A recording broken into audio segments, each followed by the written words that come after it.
తెలుగు రాష్ట్ర ప్రజలకే కాకుండా ప్రపంచవ్యాప్తంగా ఉన్నటువంటి తెలుగు ప్రజలకు హిందూ బంధువులందరూ కూడా శ్రీ పరాభవనవ సంవత్సర ఉగాది శుభాకాంక్షలు. మనిషిలో ఉన్నటువంటి చెడును, మనిషిలో ఉన్నటువంటి అహంకారాన్ని ఓడించి విజయాన్ని సాధించడమే, విజయానికి నాంది పలకడమే ఇలా పరాభవన సంవత్సరం యొక్క అర్థం అన్న విషయాన్ని మనం గుర్తుంచుకోవాలి. దీనికి పరాభవన సంవత్సరం చెప్పి ఒక తప్పుడు ఆలోచనతో, ఒక టెన్షన్తో ఉన్నారు. ఇదంతా తప్పు. సనాతన ధర్మంలో, హిందూ ధర్మంలో అన్నిటినీ మంచిని జోడించి అందరికీ మంచి జరగాలని చెప్పి కోరుకున్నటువంటి ధర్మమే హిందూ ధర్మం.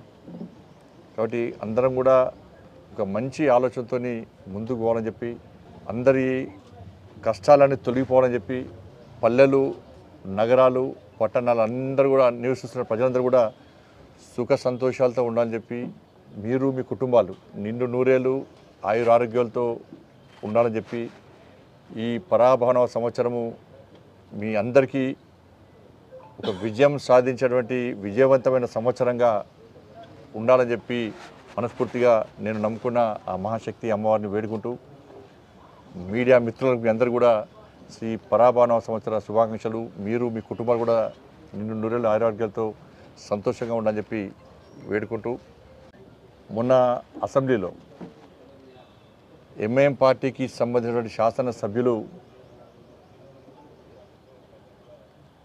వందే మాతరాన్ని ఆలపిస్తున్నప్పుడు బహిష్కరించడం నిజంగా ఇంతకంటే దుర్మార్గం ఇంకోటి కాదు. గౌరవ రాష్ట్రపతి గారు, గౌరవ గవర్నర్ గారి యొక్క అధికారిక కార్యక్రమాల్లో వందే మాతర గేయాన్ని ఆలపించడం తప్పనిసరి చేస్తూ రాజ్యాంగాన్ని అనుసరించి కేంద్రము చట్టం చేసిన విషయం వాస్తవం. ఉత్తర్వులు జారీ చేసింది.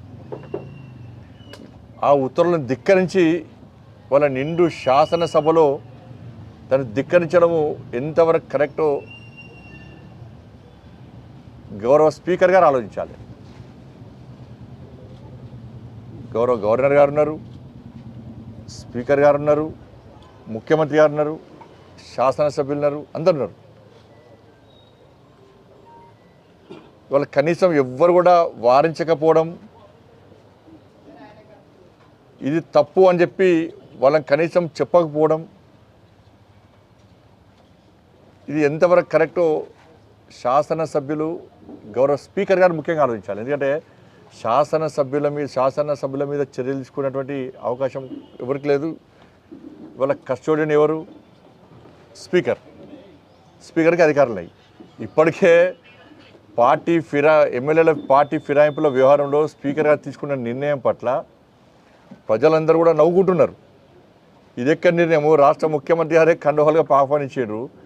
ఆ నాయకులందరూ కూడా కాంగ్రెస్ పార్టీ నాయకులు అని చెప్పుకుంటున్నారు.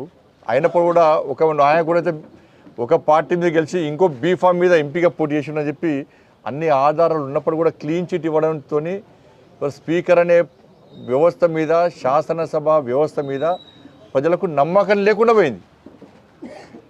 తిరిగి వందే మాతర గేయాన్ని ఆలపించకుండా ఇలా ఎంఏ పార్టీ బహిష్కరించడము, కనీసం ఒక నోటీసు ఇప్పుడు కూడా మరి స్పీకర్ గారికి విషయం తెలుసా? కేంద్రము 2026లో ఉత్తర్వులు ఇచ్చిన విషయం స్పీకర్ గారికి తెలుసా? ఇప్పుడు శాసనసభ సంబంధించి అధికారులు గౌరవ స్పీకర్ గారికి విషయం చెప్పినరా, చెప్పలేదా? వాళ్ళకన్నా తెలుసా?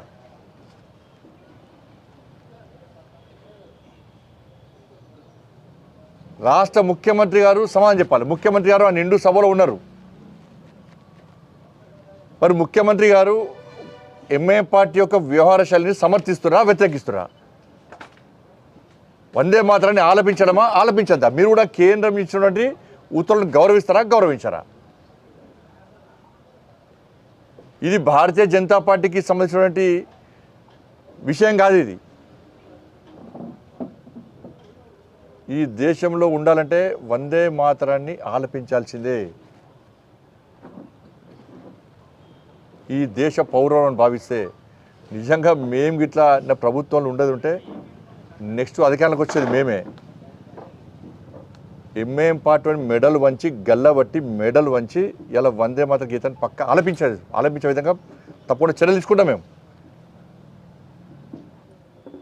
తెలంగాణ రాష్ట్రంలో ఉన్నటువంటి భారతీయ పౌరులను భావించే ప్రతి వ్యక్తి రాజకీయాలకు అతీతంగా వందే మాతర గీతాన్ని ఆలపించే విధంగా మేము పక్కా చెల్లించుకుంటాం. ఎవడైతే వందే మాతర గీతాన్ని వ్యతిరేకిస్తారో వాడిని లోపడేసి కటకట లోపడేసి భారతీయత ఏందో, భారతీయత గొప్పతనం ఏందో, భారతీయత దమ్మేందో వాళ్ళు చూపడతాం. మేము మెడలు వంచి బెదిరించి వాడిని ఏం చేయాలో అది చేసి ఇస్తాం. ఇది దమ్మున్నటువంటి పార్టీ, దమ్మున్న ప్రభుత్వం చేసేటువంటి చర్యలు ఇవి.